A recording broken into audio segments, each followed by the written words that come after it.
decimate the Guardian force, leaving a gaping hole in the realm's protection. It would be decades, if not longer, before the lines were rebuilt. That's if it were even possible. As far as she knew, the only remaining members of the bloodline, other than the two she'd rescued, were holed up in the center of Cambria, having retreated to the safety of the realm's capital as soon as word of the so-called accident spread. Other than the Guardians still on the king's payroll, there were only 3 families left. Truthfully, she couldn't care less whether they rebuilt or not.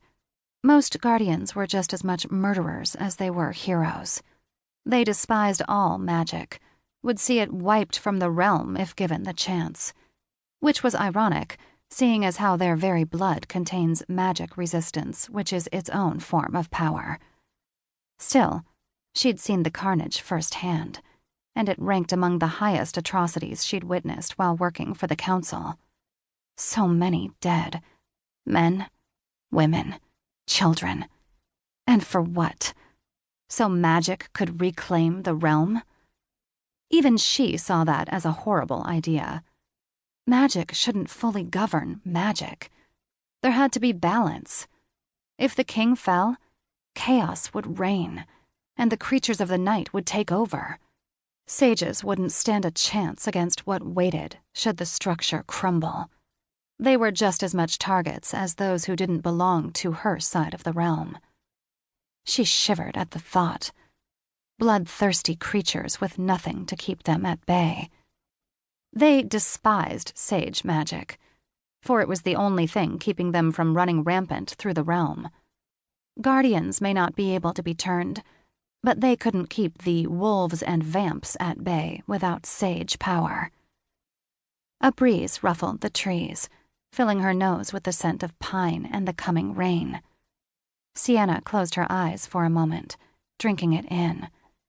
Being outside was preferable to her room in Amber Isle.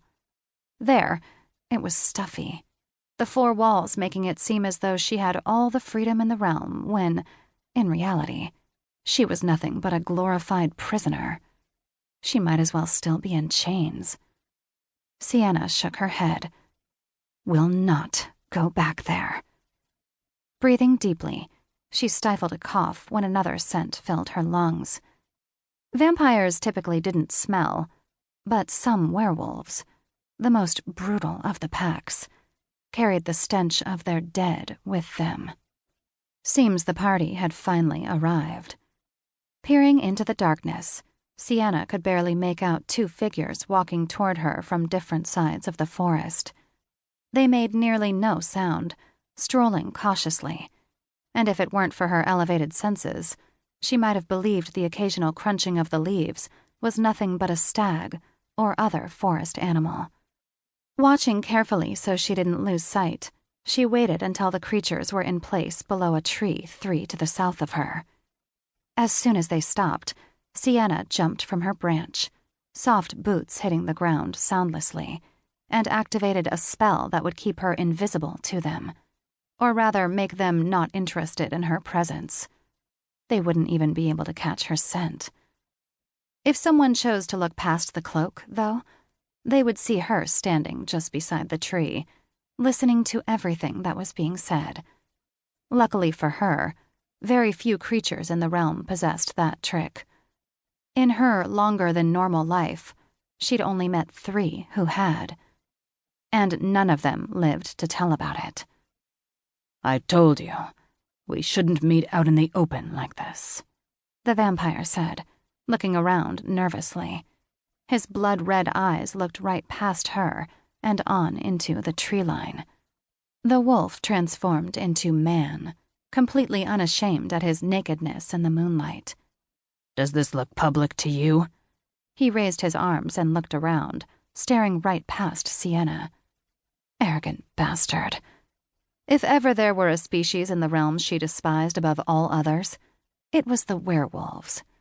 Vampires were bad enough, but at least they didn't leave their prey ripped to shreds. They simply fed on them until they grew bored or their victims died. Werewolves enjoyed the pain they inflicted.